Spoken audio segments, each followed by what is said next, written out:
Hello everyone, welcome to Amit CBSE academy. और आज की क्लास में हम डिस्कस करेंगे NCERT class 9th math chapter 1 number system की एक्सरसाइज 1.5 से क्वेश्चन नंबर 1 को डिस्कस करेंगे। यहाँ पे आपको वैल्यू फाइंड आउट करनी है क्वेश्चन नंबर 1 में। जैसे गिवन है 64, जैसे क्वेश्चन नंबर 1 का पार्ट 1 है 64 रेज टू द पावर 1/2, इसकी वैल्यू फाइंड आउट करनी है।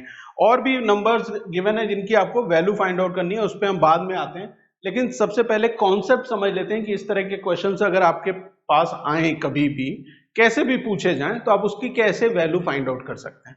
देखिए, अगर मैं लिख रहा हूं स्क्वायर रूट ऑफ 3, है ना, स्क्वायर रूट 3, तो इसे अगर मुझे एक्सपोनेंट फॉर्म में लिखना है तो I can write it like this 3 3 raise to the power 1/2। अगर मेरे पास लिखा हुआ है क्यूब रूट ऑफ 3, तो मैं इसे लिख सकता हूं 3 रेज टू द पावर 1/3। अगर मेरे पास है 4 रूट 3, है ना, ये क्या है, क्यूब हो गया, ये 4 रूट हो गया, है ना, 4 रूट 3, तो इसे मैं कैसे लिख सकता हूं 1/4, 3 रेज टू द पावर 1/4। अगर इसे जर्नलाइज कर लें, जर्नल टर्म्स में बात करें, तो अगर मेरे पास n रूट, है ना, n रूट a गिवन हो और इसे मुझे एक्सपोनेंट फॉर्म में लिखना हो, तो मैं इसे लिख सकता हूं a raise to the power 1/n। जरा इस जर्नल फॉर्म को ध्यान करिए, a raise to the power 1/n को आप लिख सकते हैं n रूट a, या n रूट a को आप लिख सकते हैं a raise to the power 1/n, vice versa, दोनों तरफ से सही है ना। तो आपको यहां किस फॉर्म में नंबर्स गिवन है, 64 रेज टू द पावर 1/2, मतलब a raise to the power 1/n के फॉर्म में गिवन है। तो जो ये n है, डिनोमिनेटर में जो n है, वही वो ये रूट के यहाँ पे आता है, वही डिफाइन करता है कि आपको स्क्वायर रूट फाइंड आउट करना है, क्यूब रूट फाइंड आउट करना है, या उससे हायर रूट्स फाइंड आउट करने हैं, है ना।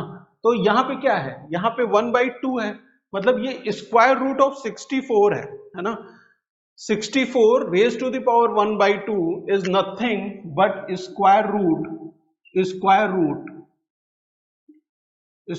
of 64, है ना।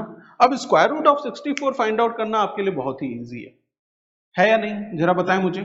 Square root of 64 find out करना बहुत इजी है। जिसे नहीं आता, अब ऐसे देख के समझ में आता है कि 8 8 जा 64 होता है ना, 8 8 जा 64 होता है, तो 8 आंसर होगा। लेकिन अगर किसी को नहीं समझ में आ रहा है, बड़ा नंबर है, तो वो कैसे फाइंड आउट करेगा, वो सिंपली इस 64 को प्राइम फैक्टराइज कर लेगा। प्राइम फैक्टराइज मतलब प्राइम नंबर से इस 64 को प्राइम फैक्टर्स फाइंड आउट करने हैं इसके। तो 2 से करेंगे आप, 2 एक प्राइम नंबर है, सबसे छोटा, है ना, तो 2 से करेंगे तो यहाँ पे क्या आ जाएगा 32, फिर 2 से हो जाएगा ये, तो कितने टाइम्स होगा 16 टाइम्स, फिर 2 से करेंगे तो 8 टाइम्स, फिर 2 से आप करेंगे तो 4 टाइम्स, फिर 2 से करेंगे तो 2 टाइम्स, और फिर 2 से करेंगे तो 1 टाइम, है ना। तो 64 can be written as 1 2 3 4 5 6, 2 into 2 into 2 into 2 into 2 into 2, 1 2 3 4 5 6, है ना। और जब आप स्क्वायर रूट फाइंड आउट कर रहे हैं तो इसके पेयर्स बनाते हैं ना, पेयर बनाएंगे इसका। जब हम स्क्वायर रूट फाइंड आउट कर रहे हैं तो इसका क्या बनाएंगे, पेयर बना लेंगे, ठीक है। तो एक पेयर ये हो गया, एक पेयर ये हो गया, एक पेयर ये हो गया, है ना। कुछ बचा नहीं, है ना, कुछ स्क्वायर रूट के अंदर कुछ भी ऐसा नहीं बचा है जो पेयर में नहीं है। इसका मतलब हम इस पेयर को सिंगल काउंट करेंगे। जैसे ये 2 into 2 को एक पेयर काउंट किया तो अब सिर्फ 2 लेंगे बाहर, है ना। यहाँ पे 2 into 2 को एक काउंट करेंगे तो सिर्फ 2 बाहर लेंगे, और फिर 2 into 2 को एक काउंट करेंगे तो सिर्फ 2 बाहर लेंगे, और ये स्क्वायर रूट गायब हो जाएगा। तो यहाँ पे देखिए क्या होने वाला है नेक्स्ट स्टेप में। अब बचेगा इस 2 into 2 की जगह 2, 2 into 2 की जगह 2, 2 into 2 की जगह 2, 2 2 जा 4 2 जा 8, और ये स्क्वायर रूट क्या हो गया, गायब हो गया, that is equal to 8। Clear है। अब जिसे आता है वो डायरेक्ट यहाँ पे कर सकता था कि ये किसके बराबर होगा, 8 के बराबर होगा, है ना। क्लियर है, बात समझ में आ गई, समझ में आ गई। डिटेल तरीके से भी आपको बता दिया मैंने, है ना। नेक्स्ट आते हैं क्वेश्चन नंबर 1 के सेकंड पार्ट पे। सेकंड पार्ट को सॉल्व करते हैं, यहाँ पे सॉल्व कर लेते हैं सेकंड पार्ट को। देखिए सेकंड पार्ट में जरा बताइए कौन से नंबर की वैल्यू फाइंड आउट करनी है। ये है 32 raise to the power 1/5। Second में है 32 रेज टू द पावर 1/5। अब ये रेज टू द पावर 1/5 में ये डिनोमिनेटर में क्या है 5 है, इसका मतलब रूट कौन सा रूट 5 फाइंड आउट करेंगे, 5 रूट फाइंड आउट करेंगे, है ना। कैसे लिखेंगे इसे आप, यहाँ पे 5 आ जाएगा, जो ये डिनोमिनेटर में होता है वो यहाँ आ जाएगा। अब यहाँ पे आ गया 32, ठीक। अब कैसे फाइंड आउट करें, क्या आपको फिफ्थ रूट ऑफ 32 मालूम है? नहीं बता पाएंगे आप ऐसे डायरेक्टली, तो सिंपली क्या करिए 32 को फैक्टराइज कर लीजिए। 32 को फैक्टराइज कर लीजिए, 2 से करेंगे 16 टाइम्स, 2 से करेंगे 8 टाइम्स, फिर 2 से करेंगे 4 टाइम्स, फिर 2 से करेंगे तो 2 टाइम्स, और फिर 2 से किया तो 1 टाइम। 32 को हम लिख सकते हैं मतलब अंडर रूट 5 रूट 32 को हम लिख सकते हैं 5 root 2 into 2 into 2 into 2 into 2।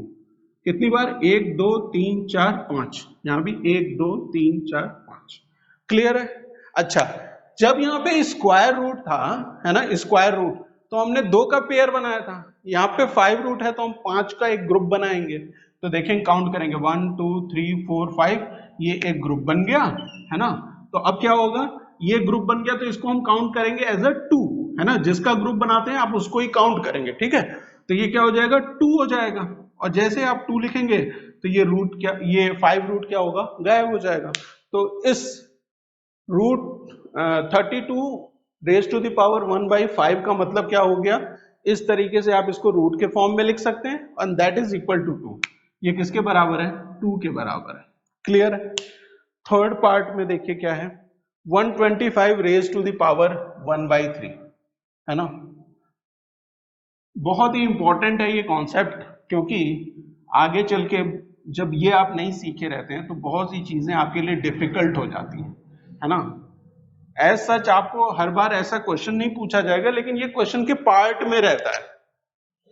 125 raise to the power 1/3। अब आप बताइए कि रूट के फॉर्म में अगर मैं लिखूंगा तो यहाँ पे 3 है, 1/3 में डिनोमिनेटर 3 है, तो I can write it like this, cube root of 125, है ना। अब क्यूब रूट ऑफ 125 क्या होता है, अगर आपको पता है तो बहुत अच्छी बात है, अगर नहीं पता है तो सिंपल है, आप इसको प्राइम फैक्टराइज कर लीजिए। 5 से करेंगे तो 25 टाइम्स, 5 से करेंगे 5 टाइम्स, और फिर 5 से करेंगे तो 1 टाइम। तो रूट क्यूब रूट, है ना, 125 can be written as cube root 5 into 5 into 5, है ना। यहां फिफ्थ रूट फाइंड आउट कर रहे थे तो 5 का ग्रुप बनाया था, यहाँ पे क्यूब रूट फाइंड आउट कर रहे हैं तो 3 का ग्रुप बनाएंगे, ये 3 का ग्रुप बन गया, तो इसको काउंट करेंगे एज 5। तो 5, जैसे आप ये 5 लिखेंगे तो ये क्यूब रूट हटा देंगे, इसका मतलब ये 125 raise to the power 1/3 is nothing but equal to 5। Clear है, बात समझ में आ गई।